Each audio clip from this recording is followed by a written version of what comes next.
قارون کو دولت مل گئی, اتنا بڑا خزانہ تھا اس کے پاس کہ قرآن کہتا ہے کہ ایک جماعت مل کے صرف خزانے کی چابیاں اٹھاتی. یعنی یہ معاذ اللہ کوئی غاب نہیں, یہ قرآن مجید نے بیان فرمایا کہ ایک جماعت مل کے صرف خزانے کی. حضرت سیدنا موسیٰ علیہ السلام نے کہا زکوٰۃ دو. زکوٰۃ کے معاملے میں لوگ ہیل و حجت سے کام لیتے, غریب ہو جاتے. اس کو کہا زکوٰۃ دو تو کہنے لگا آپ کی تو میرے مال پہ نظر ہے. اب نے فرمایا تو بڑا بیوقوف ہے, مال تجھے اللہ نے دیا ہے نا, تو اللہ کے رستے میں دے. یہ کام ذرا مشکل ہے کہ اس کو بار بار کہا کہ اس نے نہ بجائے اس کے کہ وہ مال دیتا, اس نے حضرت موسیٰ پہ الزام لگا دیا, ایک عورت کو تیار کر کے لایا. یہ الزاموں والا کیس سنتے آ رہے ہیں آپ کہاں تک. حضرت یوسف پہ بھی لگا, جناب مریم پہ بھی لگا, حضرت سیدنا موسیٰ کلیم پہ بھی لگا, اور حضرت عیسیٰ پہ بھی. سارے ہوئے نا الزامات. آپ کیا بات کرتے ہیں؟ الزام لگانا, بہتان ترازی کرنا, اور ہمارے یہاں اچھی بات دل سے پھیلتی ہے, بری خبر وہ جلدی پھیل جاتی. ایک عورت کو تیار کر کے لایا معاذ اللہ تعالیٰ حضرت موسیٰ پر الزام لگانے کے لیے, اور جب وہ بی بی آپ کے سامنے لا کے کھڑی کی تو حضرت موسیٰ نے جلال فرمایا, فرمایا تجھے قسم ہے اللہ کی عزت کی, سچ سچ بتا معاملہ کیا ہے. تو وہ خاتون کانپنے لگی, کہنے لگی میں موسیٰ کلیم کے سامنے کیسے کھڑی ہو سکتی, مجھے تو اس نے پیسے دے کے تیار کیا, مجھے اس نے مجھے پیسے دے کے تیار کیا, اور بڑی اس نے مجھے تکلیف دی ہے. یہ جب کہا تو حضرت موسیٰ علیہ السلام رونے لگے کہ تو سارا کچھ کرتا پر میری سفید چادر پہ داغ تو نہ لگانے کی کوشش کر. آپ رونے لگے. آپ یقین کریں لوگ تکلیف دیتے ہیں بعضوں کا, ایسی بات کرتے ہیں جس کا کوئی وجود نہیں ہوتا, تو یہ کچھ لوگ کر دیتے ہیں لیکن وہ سمجھتے نہیں ہیں. کہتے ہیں آپ حوصلہ کریں, آپ درویش ہیں. حضرت موسیٰ سے بڑا درویش کون ہوگا؟ کلیم تھے نا اللہ کے, بڑا جگرا ہے نا, لیکن رو پڑے, کہنے لگے تجھے ایسا نہیں کرنا چاہیے. کہنے لگے اللہ اب اسے سزا دے. تو رب کریم نے اس کے سارے ساز و سامان سمیت اسے زمین میں دھنسا دیا. وہ زمین میں غرق ہو گیا اپنے خزانے سمیت. امام اعظم ابو حنیفہ رحمۃ اللہ تعالی علیہ کچھ لوگ حسد کرنے لگے, تو ایک عورت ایک دفعہ آ گئی, کہنے لگی کوئی مسئلہ پوچھنا ہے. یہ بڑا کٹھن سا معاملہ ہوتا ہے, جو آدمی جو کام کر رہا ہوتا ہے کوئی روپ دھار لیتے. مسئلہ کچھ نہیں, اندر آئی تو باہر سے شور ہو گیا, لوگ آ گئے, کوتوال کو بلا لیا, معاذ اللہ امام صاحب کے پاس بی بی ہے, جیل میں لے گئے, سویرے فیصلہ کریں گے. رات کو نا ساری رات امام اعظم نے نماز پڑھی, ساری رات, اور کہنے لگے اللہ اب تو میں بوڑھا ہو گیا, اس حال میں اب ان سوالوں کا جواب دوں گا. وہ عورت بھی ساتھ بند تھی, اس عمر میں ان سوالوں کے جواب, یار بڑا مشکل ہوتا ہے. اللہ اکبر, اس عمر میں. امام صاحب رو رہے تھے تو اس عورت کا دل نرم ہو گیا. امام صاحب سے کہنے لگی مجھے غلطی ہو گئی, میں نے پیسے کسی سے پکڑ لیے تھے, حضور آپ تو اللہ کے نیک بندے. امام صاحب کہنے لگے اب ایک نیکی کر, کوتوال سے کہہ کہ مجھے کوئی تکلیف ہے تو میں دوا کھا کے واپس آ جاؤں گا. تو وہ کوتوال تو پہلے ملا ہوا تھا, اس نے اس کو کہا کہ مجھے کوئی تکلیف ہے میں گھر جاتی ہوں, دوا کھا کے واپس. امام صاحب نے سمجھا دیا. وہ گئی تو جو برقع اس نے پہنا ہوا تھا نا, نقاب ساری عورتیں, وہ جا کے نا اس نے امام صاحب کی بیوی کو دیا. امام صاحب نے اس کو سمجھا کے بھیجا تھا, وہ برقع گھر لے گئی اور جا کے زوجہ کو ساری بات سنائی. وہ دوائی کھانے گھر چلی گئی اور زوجہ برقع پہن کے تھانے آ گئی. سہرے قاضی کے سامنے بھیج ہوئے تو کہنے لگا جی آپ اتنے بزرگ ہو کے عالم ہو کے بیوی کے ساتھ اکیلے. فرمایا میری بیوی ہے تو میں نے اکیلے ہی ہونا تھا اس کے ساتھ, اور کس نے ہونا تھا؟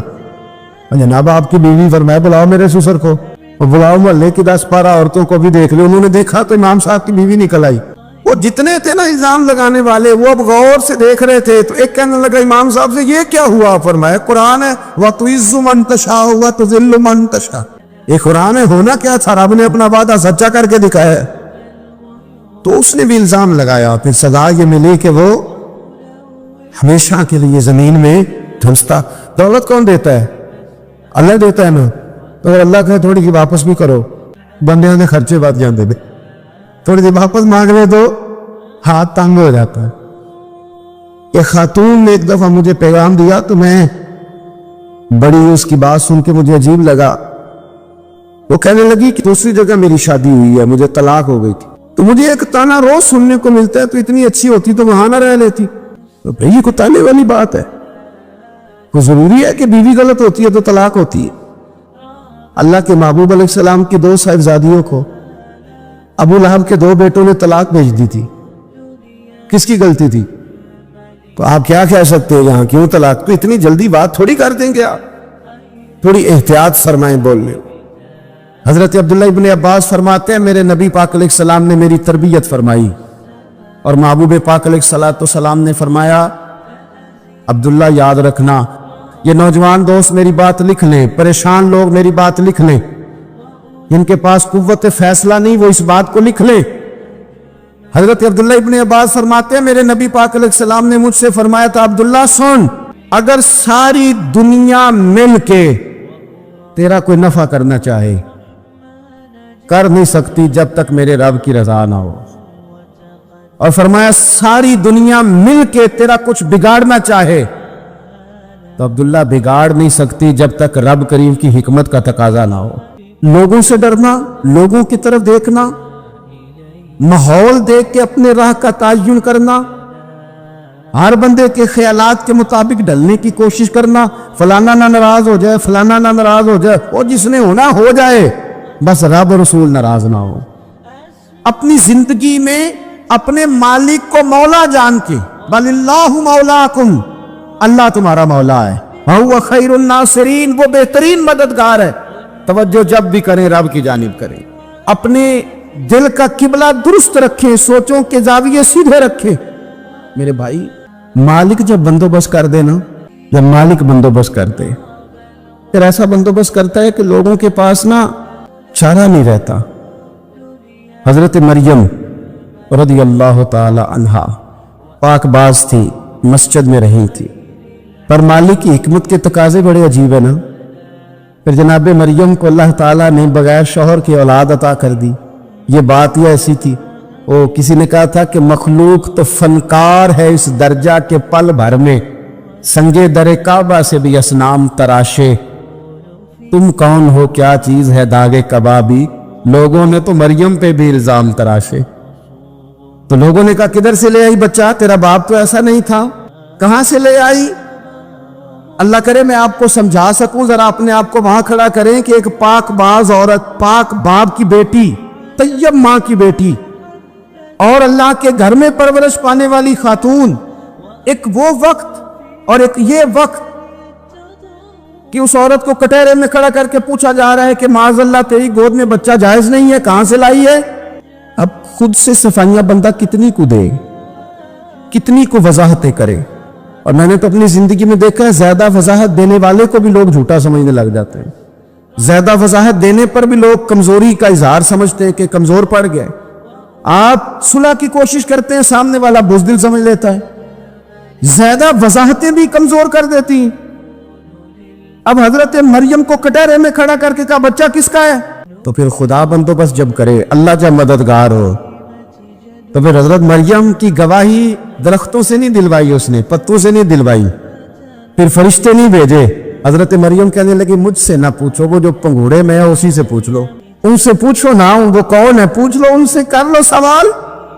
انہوں نے کہا پنگوڑے میں چند دنوں کا بچہ، یہ جواب دے گا؟ مددگار تھا رب.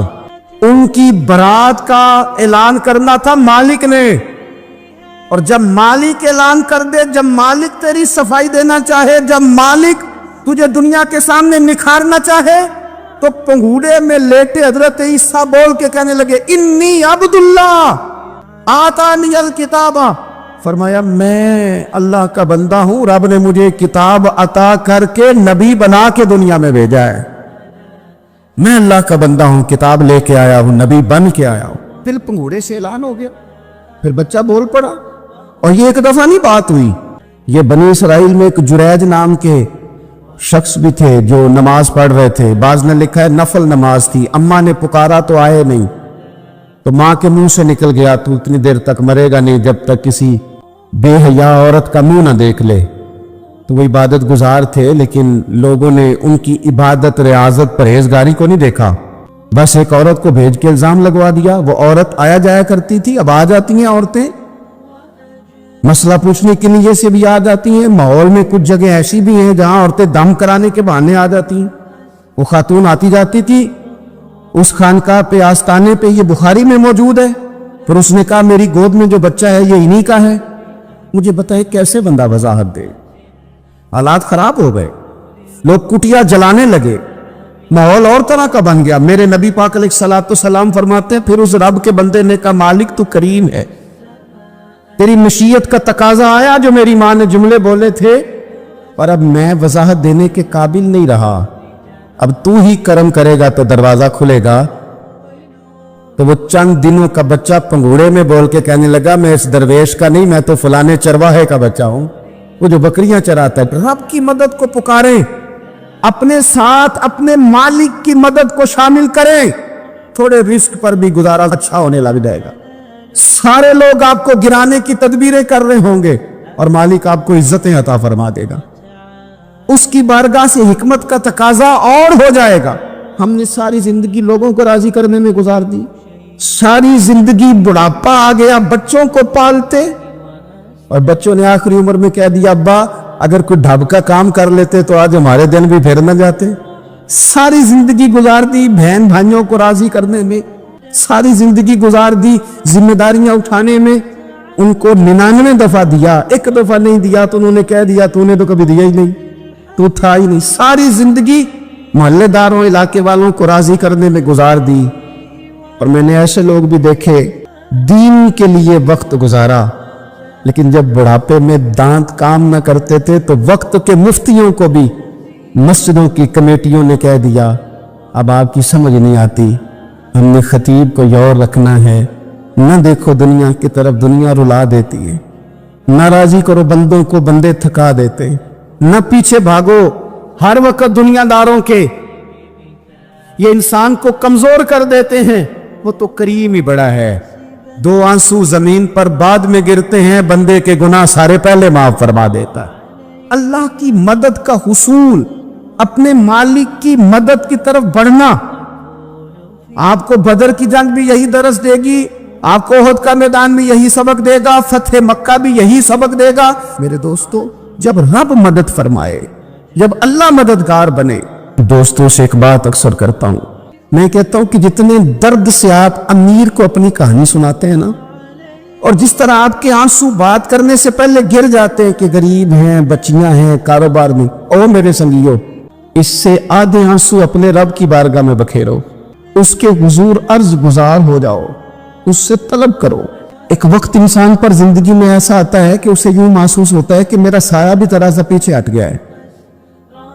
اسے یوں لگتا ہے کہ میں کسی سہارے پہ ہاتھ ڈالتا ہوں تو وہ بھاگ جاتا ہے مجھ سے. لیکن مالک کی بارگاہ ایسی عظیم بارگاہ ہے, رب رسول کے آستانے اتنے بڑے ہیں کہ آپ جب وہاں کشکول طلب دراز کرتے ہیں تو جھولی پھیلانے میں دیر لگتی ہے, ان کو بھرنے میں تو کوئی دیر نہیں لگتی. ہم نے اپنا سوچ کا قبلہ ہی دنیا کو بنا لیا ہے. یہ جو اللہ والوں کی مدد ہے یہ تو یعنی اللہ ہی کی مدد ہے, لیکن یہ جو سیٹھوں کی طرف توجہ کرنا, نوابوں کی طرف توجہ کرنا, دنیا داروں کی طرف توجہ کرنا, اور اپنا مزاج اس طرح کا بنا لینا, یارو گردن کو جھکا دیتا ہے خیرات کا پتھر, جہاں میں مانگنے والوں کے سر کبھی اونچے نہیں ہوتے. اور اقبال کہتے ہیں غیرت ہے بڑی چیز جہان تگ و دو میں, پہناتی ہے یہ فقر کو تاج سردارا. میں عرض کروں گا کہ اپنی آپ جب توجہ کا قبلہ اللہ رسول کو بنائیں گے تو رب فرماتے ہیں وَيَرْزُقْهُ مِنْ حَيْثُ لَا يَحْتَسِبُ, میں نہ تجھے وہاں سے رزق دوں گا جہاں سے کبھی تیرا گمان بھی نہیں گیا ہوگا. یہاں سے بھی مل سکتا ہے, تو نے سوچا بھی نہیں ہوگا. بخاری شریف میں حدیث ہے, حضرت جابر ابن عبداللہ فرماتے ہیں نبی پاک صلی اللہ علیہ وسلم نے نا 300 لوگوں کا ایک لشکر روانہ کیا کسی مہم کے لیے, کسی جہاد کے لیے. حضرت ابو عبیدہ بن جراح رضی اللہ تعالیٰ عنہ امیر لشکر تھے. فرماتے غربت اتنی زیادہ تھی, بھوک اتنی زیادہ تھی کہ ایک ایک کھجور دن میں ایک وقت کھانے کو ملتی تھی, اور کچھ دن ایسے آئے کہ اب کھجور بھی نہیں مل رہی. فرماتے اتنی زیادہ بھوک لگی مجاہدین کو 300 بندہ پتے کھا کے گزارا ہونے لگے. یہ بخاری میں موجود ہے. آپ فرماتے کہ دریا کے کنارے ہمارا پڑاؤ تھا, ٹھہراؤ تھا, جب بھوک سے نڈھال ہو گئے نا وَيَرْزُقْهُ مِنْ حَيْثُ لَا يَحْتَسِبُ، اللہ وہاں سے روزی دیتا ہے گمان بھی نہیں ہوتا۔ فرماتے ہیں ایک مچھلی اللہ تعالیٰ نے دریا کے کنارے بھیجی، فرماتے ہیں وہ تھی تو مچھلی پر پہاڑ جتنی تھی۔ بخاری میں لفظ ہیں، حضرت جابر ابن عبداللہ رضی اللہ تعالیٰ عنہ فرماتے ہیں 300 آدمی 18 دن تک اس مچھلی کو کھاتے رہے، مچھلی ختم ہی نہیں ہوئی۔ مچھلیاں نہیں، مچھلی کہتے ہیں 18 دن 300 بندہ کھاتا رہا، مچھلی ختم ہی نہیں ہوئی۔ اور فرماتے ہیں کہ اس کی ہڈی نکال کے، کانٹا کہیں گے آپ اپنی زبان میں، کہتے ہیں وہ نکال کے نا تو اس کو کھڑا کیا نا جب، تو اونٹ کجاوے سمیت اس کے بیچ سے گزر جاتا تھا، 2 اس کے کانٹے جوڑے۔ فرماتے ہیں وہ اس کا گوشت ہم کھاتے تھے اور اس کی چربی بطور تیل کے ہم جسموں پہ ملتے تھے، بیماروں کو اس سے سکون آتا تھا، تندرستی شفا ہوتی۔ فرماتے ہیں ہم کھایا بھی ہم نے اور کچھ لے کے ہم مدینے بھی گئے، اور قربان جائیں نبی پاک نے بھی اس میں سے کھایا۔ ہم نے عرض کی حضور یہ معاملہ کیا ہے، یہ ماجرا کیا ہے؟ تو محبوب نے فرمایا تمہارے پاس غذا نہیں تھی، رب نے تمہارے لیے بندوبست کیا ہے، اللہ نے تمہیں دیا ہے۔ مکان شروع کر لیا، ایک صاحب نے مکان بنانے لگے، آپ وہ حساب لگا رہے ہیں، کہتے ہیں میرے پاس اتنے پیسے ہیں، اتنے میں نے فلانے دوست سے کہنا ہے اس نے دے دینے، اتنے فلانے رشتہ دار سے کہنا ہے اس نے دے دینے، اتنے فلانے سے کہنا ہے اس نے دے دینے۔ یہ ساری کاپی بنا کے مکان شروع کر لیا۔ جو روز کہتا تھا نا کوئی حکم ہو جاتے دسی، سب سے پہلے اس کو کہا میاں پیسے چاہیے دن، وہ کہندا ہو کل ہی منڈا ٹورے ہے، کہتے تو پرسوں 10 داتے لب جانے سن۔ میں آپ کو اپنے تجربے کی بات بتا رہا ہوں۔ یہ لوگوں کا خیال ہوتا ہے نا کہ آپ سٹارٹ کریں فلانا کام، ہم آپ کے ساتھ ہیں، اللہ کا ہی کوئی نظام ہے، وہ بالکل بھی نہیں ساتھ ہوتے۔ لیکن ایسا نہیں ہے کہ کوئی ساتھ نہیں ہوتا، اللہ تعالیٰ بڑے اسباب پیدا کرتا ہے، وہاں سے دیتا ہے جہاں سے گمان بھی۔ ہمارا یہ ذہن بن جاتا ہے ہم ساری اپنے حساب سے چلتے، اتنے رشتہ داروں سے اتنے، کون آپ کے ساتھ چلے گا، سوال ہی نہیں پیدا ہوتا۔ یہ سارے کام چھوڑ کے سب سے پہلے 2 رکعتیں پڑھو، اپنے رب کی بارگاہ میں، رسول کائنات کی بارگاہ میں گزارشات اور استغاثے پیش کرو، وہاں سے خیر طلب کرو۔